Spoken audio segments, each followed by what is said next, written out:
7 udhëheqësit kryesor të partive politike në Britani zhvilluan të enjte në mbrëmje debatin më të madh për nga formati në historinë politike në vend në prag të zgjedhjeve të përgjithshme të 7 majit. Sipas sondazheve, pas këtij debati televiziv rezultoi se asnjë nga udhëheqësit politik nuk ishte fitues i qartë i tij.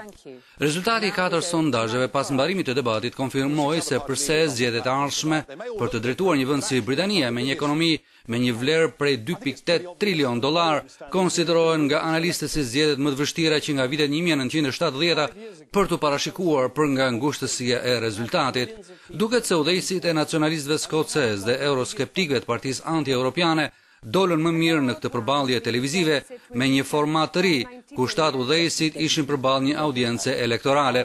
Ndërkohë në një sondazh tjetër qetësues për partinë e kryeministrit sugjeroi se 40% e votuesve të pyetur mendonin se kryeministri Cameron ishte më i aftë për të drejtuar vendin krahasuar me 28% për udhëheqësin e laburistëve Ed Miliband, ndërkohë që një sondazh tjetër i kryer nga gazeta The Guardian nxirrte Miliband me 1 pikë përpara kryeministrit aktual.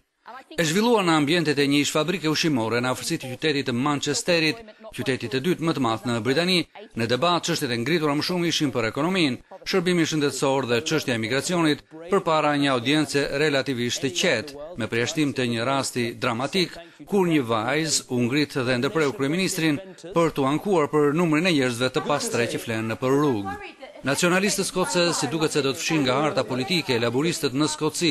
dhe euroskeptikët si duket se do të marrin votat e të djathtës dhe do të pengojnë partinë konservatore të kryeministit Cameron për të rimarrë pushtetin, duket se do të mbeten partitë që do të përcaktojnë se cila parti kryesore do të drejtojë Britaninë në 4 vitet e ardhshme, një vend që ka dalë nga recesioni ekonomik i viteve të fundit që ka përfshirë kontinentin europian dhe eurozonën. Arben Manaj, Top Channel, Londër.